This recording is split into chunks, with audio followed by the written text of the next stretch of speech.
கிறிஸ்துவுக்குள் அன்பானவர்களே, தேவனுடைய பிள்ளைகளே, ரட்சிக்கப்பட்டவர்களே, நீங்கள் இப்போ எங்கே இருக்கிறீங்க? இப்போ நீங்கள் எந்த இடத்துல நிற்கிறீங்க? ஆதியில் இருந்த அன்பு உங்களிடத்தில் இருக்கிறதா?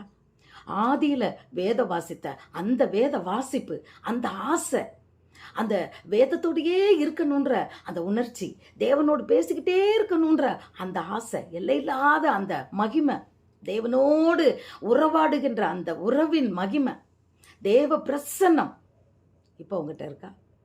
இல்லை பின்மாற்றம் மாறி போயிட்டீங்களா? அநேகர் பின்மாற்றத்தில் காணப்படுகிறீர்கள். பிரியமானவர்களே, உண்மையிலேயே நாம் மனம் திரும்பி இருக்கலாம், நாம் ரட்சிக்கப்பட்டு இருக்கலாம். ஆனால் அந்த ரட்சிப்பை நாம் காத்து கொள்ள வேண்டும். பின்மாற்றத்துக்குள்ளே போகக்கூடாது. இன்றைக்கு எத்தனை பேர், ஆமாம் நான் பின்மாற்றத்தில் போயிட்டேன், அப்போ போல் நான் இப்போ பைபிள் படிக்கலை, அப்போ போல் நான் ஆண்டவருக்கு ஊழியம் பண்ணலை, அப்போ போல் நான் சந்தோஷமாக இல்லை. அந்த ஒரு ரட்சிக்கப்பட்ட அன்னைக்கு இருக்கிற ஒரு சந்தோஷம், அந்த வருடங்கள் இருக்கிற ஒரு சந்தோஷம், ஒரு மன மகிழ்ச்சி இப்போ என்னட்ட இல்லைன்னு சொல்கிறீங்களா?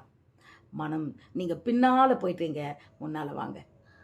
இன்னும் அதிகமாய் வேதத்தை தியானம் பண்ணுங்க, தேவ சமூகத்தில் முழங்கால் படிக்கிட்டு தேவனை துதிங்க, ஆராதிங்க, டைம் கொடுங்க. தேவனோட சமூகத்தில் உங்கள் நேரத்தை செலவிடுங்க. வெளியில் போயிட்டு அங்கே போகிறேன் இங்கே போகிறேன்னு போகாதீங்க. இருக்கிற நேரங்களில் முழங்கால் படிக்கிட்டு தேவனுடைய முகத்தை நோக்கி பாருங்கள். கர்த்தருடைய முகத்தை நோக்கி பார்த்தவர்கள் முகம் பிரகாசம் அடைந்தது, அவர்கள் வெட்கப்பட்டு போவதில்லை. நீங்கள் பின்மாற்றம் அடைஞ்சிட்டா சாத்தான் நம்மளை வெட்கப்படுத்திடுவான். கர்த்தரை நோக்கி முன்னால் வாங்க. இன்னும் அவரோட கரம் பற்றி தேவனோட வழியில் நடங்க. God bless you.